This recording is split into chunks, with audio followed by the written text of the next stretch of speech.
Hey, what's up guys? I am your host Ryan Zoo, and this is King of the Hill. Hey guys, if you're watching this on Super John Bombo 2's channel, I invite you to come and subscribe to Bloons King of the Hill channel. There you get these episodes earlier, you get more episodes, and you get cool things like player interviews.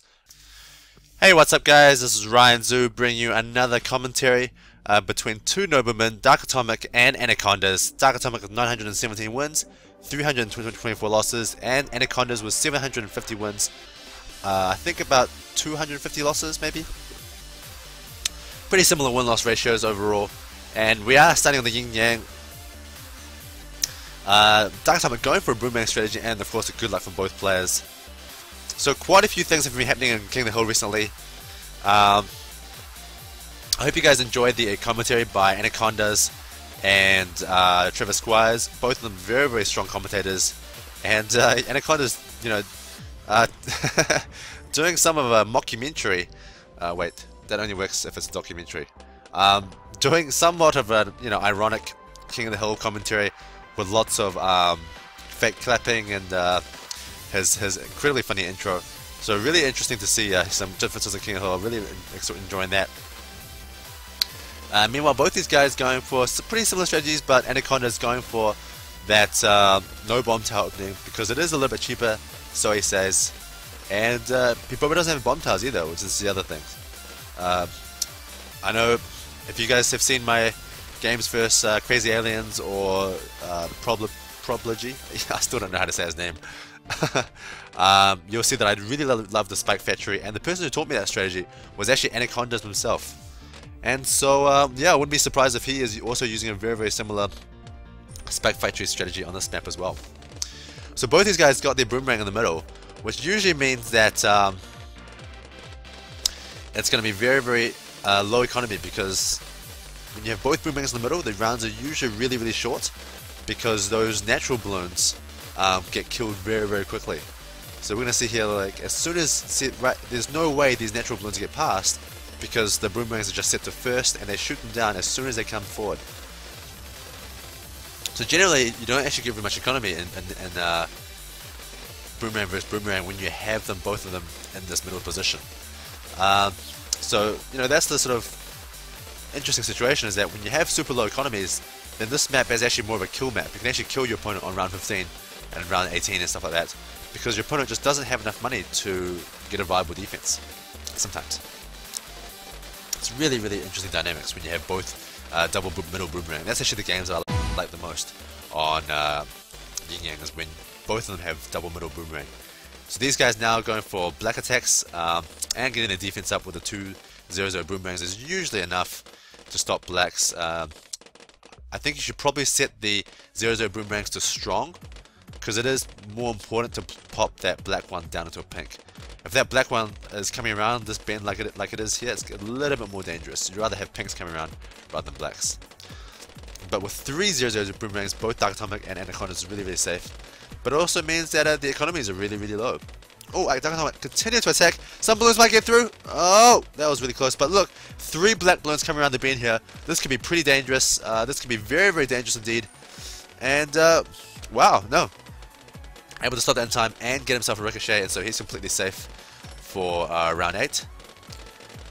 I think he's completely safe. I don't know. I've had a ricochet on round 8 before, and some guys, I think it was Problogy, said, "Will you go whites versus me?" or something like that. And what the hell? What the hell? Whoa. This. Whoa. So Anacondaz is testing in a very, very serious Nobleman match. This is insane, guys. Whoa. Oh my god. I'm really excited to see what's going to happen here. Holy cow. Is he going to do a farm rush? But on what round? Maybe like round 13? No, round 13 Rainbow Rush isn't very good. And he has mortars. So his loadout is, I guess, mortar, boomer, farm, and probably Spike Factory. Because at least that way with Spike Factory he can go late game. With Spike Storm, you can usually stop quite a number of Zoma gods But then again, if he goes farms, he might just go for a huge farm rush. And oh, this is always a very cool attack. I like this a lot. So you go for one single camo rainbow, and that means even when they get it up, look here, it might do some damage. Oh no, no damage in that situation. But maybe if it was two of them, two rainbows in that situation could have done quite a bit of damage. Meanwhile, with the mortar here, Darkatomic should be able to send some camo pinks. He really should send some camo pinks. Just to exploit that mortar and get that lives lost, so he does get himself in the comfortable position of being ahead of lives. That way he can just defend, and eventually defend this farm rush that Anacondaz kind of has to send if he's behind on lives. Man, this game is pretty action-packed. There's some stuff happening in King of the Hill I want to talk about, but I just haven't had time because there's too much action going on in this game. I guess I might have time to talk about a little bit right now. There's a Spike Factory, by the way. So definitely going for the Spike Factory defense against Moabs. And a good location for it as well. And meanwhile, Darkatomic, what is going to use versus... Oh, still using the traditional bomb tower. Moab Wall is still very strong. Not saying they're bad or anything. Whoa! Double Spike Factory. Whoa, this is interesting. So he's using one Spike Factory to be safe against regrowth camos. Sorry, camo pinks, and he's doing another Spike Factory for the defense versus Moabs, probably getting up to a 1-3 or 2-3 as soon as he can. And with the farms there, that's the cool thing about farms, is that you can just sell it and get that defense up with the Spike Factory as soon as you need. And actually, probably with the farms, by selling the farms, you might even have enough for a Spike Storm already on round 18. So it's doubtful that Darkatomic is doing big rushes. Both these guys still on 150 lives. Man, this strategy is a good counter to my strategy. Why is that? I'm curious to see what Darkatomic's fourth tower is. If it's a monkey ace, then I don't know. This is probably when Anacondaz might sell a farm here. Is he gonna sell the farms for some big rush? Still no. Wow. Not selling a farm for a big rush. Really interesting. Oh, so he's going for one rush. So I think this is the start of Anacondaz's rush. He's really good about the timing of his rushes. He just sort of does them one bit at a time. I think that was the double BFB. And oh my god, that's so many regrowth ceramics. This is gonna be deadly. This is gonna be so deadly. Oh my god, that's not even close. Wow, did he even sell his farms? I don't think he even sold his farms. I don't think he sold his farm. He just went for a round 20 rush, and that was plenty enough to kill Darkatomic. Holy cow. If I was Darkatomic, I probably would have... Well, I don't know what his fourth tower was. It might have been a ground zero. In fact, I think it definitely must have been ground zero. I think he definitely should have sold his Moab Maulers, and then the BFBs would have been really slow to go around the track, and that probably would have had given him enough time to get a monkey ace up for a ground zero. And then once he gets to ground zero, he can get a 4-2 monkey ace, which is that it's the one that flies around and shoots the missiles. I don't know what it's called. I really can't remember what it's called, sorry guys. But it's the one that shoots the missiles, and that actually can solo like Moabs by himself, especially on a relatively big map like this. That probably wouldn't be the best play, but nevertheless, game 1 going to Anacondaz, and there's still a lot more stuff to talk about that I need to talk about, but let's see if I can find time in game number 2. Alright, we're here in game number 2, and it is Hydra Dam. Darkatomic just started the recording at the very start of this game, so this is actually really cool. So Darkatomic obviously was a loser in the last match, and he picked struggling with the mortar a little bit. He picked Hydra Dam, as that really is his best map. But guess what? Hydra Dam is also Anacondaz's best map.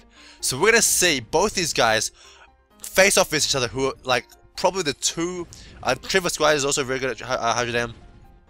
Obviously, Dark Affliction is very good at Hydra Dam.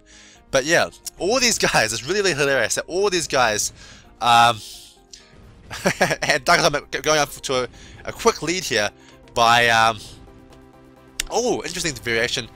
His Dartling gun is much earlier than Anacondaz, so he's going a little bit lower economy. But quite a few more lives though, 150 lives still, or 149 lives. But that was really cool, knowing that Anacondaz would stall, so he didn't have to stall himself. And which means he didn't have to lose any lives. So, as I was saying that, yeah, both these guys think that they're really strong at Hydro Dam. So it's really going to be interesting when strong Hydro Dam players face off. And I know a lot of you, some of you guys are like really, you know, I mean, sort of, there's really only one good strategy on this map. It's the Mortar Darkling Gun strategy. I've tried boats and I've tried farm rushes, and it probably works against 99% of the population. But if you watch my game versus Anacondaz,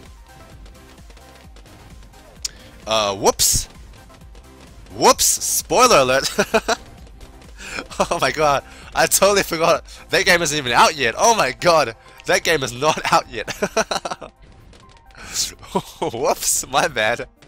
So, yeah, some of you guys who watched the King of the Hill thread and follow the thread, we do have results up there, and it does show that I have played Anacondaz. And, yeah, that's a really cool series that will be coming up soon, guys. We're waiting for Trevor Squires to commentate that, since, you know, I'm playing and Anacondaz is playing, so obviously it makes sense that Trevor Squires is the commentator.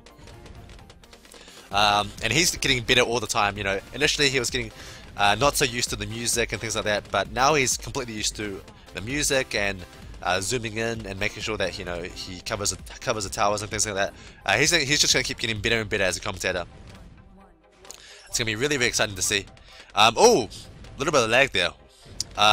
And I know Darkatomic loves to be really aggressive on Hydro Dam, so he's always trying to rush if he can. Pink rushes, black rushes, things like that. And that forces Anacondaz to lose a couple of lives. Anacondaz is trying really hard with Darkling Micro, but yeah, just not as effective. And now see black rushes by Anacondaz as well, causing Darkatomic to lose a couple of lives. And this 2-0 bomb tower does help out quite a bit. All you need is a little bit of extra popping power, and you do maintain no lives lost, pretty much. Yeah, here we go. So see, Darkatomic maintaining perfectly no lives lost. Whoa! Man, the video is a bit choppy today. So, yep. So, yeah, this strategy, Darkling Gun, Mortar, you know, Bomb Tower, it really is the best strategy, guys. But if you look really, if you follow the details really closely, they're not doing it exactly the same. You know, clearly they're not doing it exactly the same. Darkatomic is being way more aggressive. He's being slightly lower econ. He's getting his towers and his defense a little bit earlier. You know, Anacondaz is down to 39 lives already. 39 lives. And Darkatomic is so aggressive. He just keeps on rushing. Look at this. Regrow Blacks. Wow. Just such an aggressive player on this map. Whereas Anacondaz prefer to get much more economy, getting the minimum defense necessary. But having to sacrifice quite a lot of lives for that. Gonna be interesting though if... Oh, and Anacondaz is making a bit of a mistake here, I think. Getting his camera detecting mortar a little bit too early. Oh, actually no, it probably doesn't matter because neither of them are going to economy anyway. The economy phase is over. Now it's time to get the defense up for round, you know, 12, 13, 14. Really big rush rounds. And, you know, yeah, both of the defenses are identical, but this, oh my god, that's really, oh, that was lucky. That was almost, I mean, that's actually really critical to get that boomerang down in that spot, because any other spot is just not as good. Round 30 Rainbow Rush. So here's a Rainbow Rush by Darkatomic. A really big Rainbow Rush, and he's sold all of his towers. Is it going to be enough to kill Anacondaz? He's definitely going to lose some lives. Oh my god, Anacondaz is so good at defending Rainbow Rushes. Holy cow. Damn, and that really is GG for Darkatomic. There's just no way he can defend. And just this tiny little rush by Darkatomic will be the end of him. And GG right there. Wow, so Darkatomic thinking that because Anacondaz was down to 39 lives, that Rainbow Rush could have made him lose just enough lives for him to lose. But wow, Anacondaz is clearly showing that this strategy can fully defend against the Rainbow Rush. And wow, that was such a good defense. So Anacondaz down to 39 lives, but able to hold on. And unfortunately, Darkatomic's all attack did not succeed. So Anacondaz going up to a quick 2-0. And I still have not talked about what I wanted to talk about. So stay tuned, guys. Let's go to game number 3. Alrighty, here in game number 3, let's see what map Darkatomic has chosen. Oh, cards. So another small map. Man, these guys, I found that a lot of Noblemen love the small maps. I really don't know why. I personally love the big maps, actually. Well, actually, no, I really don't mind. I don't have any favorites. And farm strategy by Darkatomic and farm strategy by Anacondaz. So still farm versus farm on cards. Looks like even Anacondaz has not developed an anti-farm strategy. And it seems like both these guys refuse to go ice. I don't know if that's because they just had an agreement, or if I don't know, maybe they're just too prideful to go ice. As a lot of Nobleman seems to think that it's shameful to go ice. But I totally disagree, guys. I don't think ice is shameful at all. Yes, it's a good strategy. Yes, you'll get a lot of economy, but you can't get no lives lost. And so there's quite a few strategies here that it's possible to get no lives lost if you're facing ice specifically, because ice stalls and gives you more money and things like that, gives you more time. And so, yes, it does become a bit of a rock, paper, scissors between ice farm and no lives lost strategy, but still, you know, it's just part of the game, guys. Mind games, it's part of the game. So, changed roles in DD. Okay, so now that we got farm vs farm on cards, I think I have quite a bit of downtime to finally talk about what I want to talk about. So, first things first is that if you're watching this, oh, finally he gets the 2-3 boomer. Just trying to delay that for as long as possible. And Darkatomic down more lives, down 101 lives, but it doesn't really matter in farm vs farm at all. So the things I want to talk about is, number one, is that if you're watching this on Super John Bombo 2's channel, please come and subscribe to the Bloons King of the Hill channel. You saw in that intro there that we have a whole lot more content for you guys. You know, I was talking before about my games versus Crazy Aliens and my games versus Prob LG. You guys didn't get to see that because those games were commentated by Anacondaz and commentated by Trevor Squires, and we just have a lot more content on King of the Hill, on the Bloons King of the Hill channel, that doesn't get shown on Super John Bombo 2's channel. So yeah, definitely come on over and subscribe to us. Secondly, there's even more actually. You know, you also got to see that we have interviews.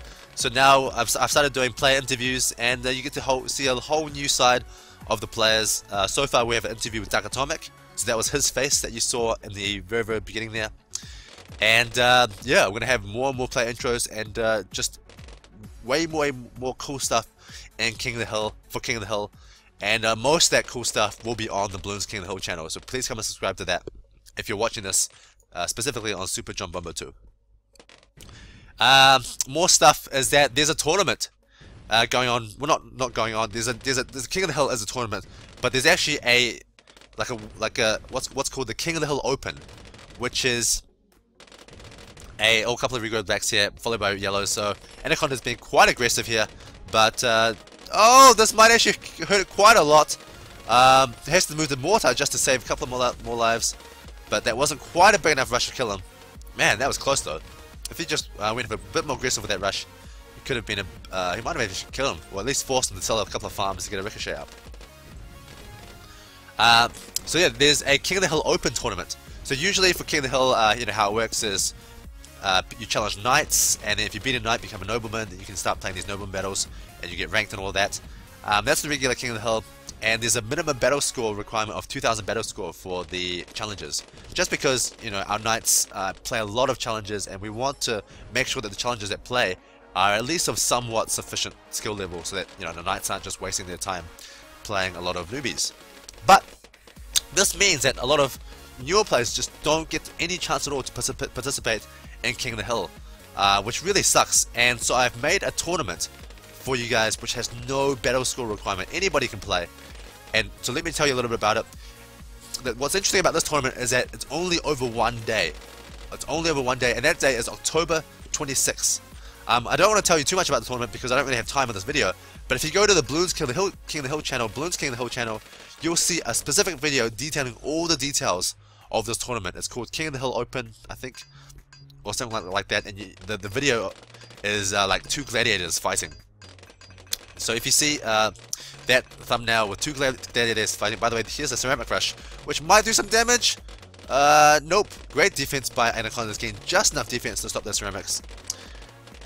So yeah, October 28th, 26th, sorry. And here's a big rush. Oh, but a rainbow rush first. And also he's going to exploit the mortar. Mortar exploit. A perfect mortar exploit. There it is. Ceramics in through. There it is. GG. Anacondaz so good at it. Mortar exploiting. Oh my god. Oh my god. His strategies are so good. That was a 3-0, guys. Holy cow. I would not have expected that. I was expecting a much closer game. than that. I thought Darkatomic and Anacondaz both very, very strong players, but Anacondaz, holy cow, just showing his strength there, defeating Darkatomic 3-0, and that bumps Anacondaz up, because Anacondaz was actually the challenger, and that bumps him up into, I think, gold Nobleman status, which just means top 7. And now Anacondaz is in the gold Nobleman, so now he's in the region where you can challenge the king. And Anacondaz has told me that he wants to become king. He's trying really hard for it. He's so good now. I tried playing him. I'm not gonna tell you guys what the result was, but definitely that video is coming up soon. And yeah, also, you know, me versus Anacondaz, that's another good reason to come and join Bloons King of the Hill, because that would only be on the Bloons King of the Hill channel. It won't be on Super Jump Bomber 2 channel. So yeah, 2 things. 1 is the channel. 2 is this tournament, October 26th. Come and find the details. You know, again, sorry for repeating this so many times. But yeah, find that video on the Bloons King of the Hill channel. And yeah, come and participate in this tournament, guys. So that's all from me. Thanks for watching, guys. My name is Ryan Zoo. See you next time.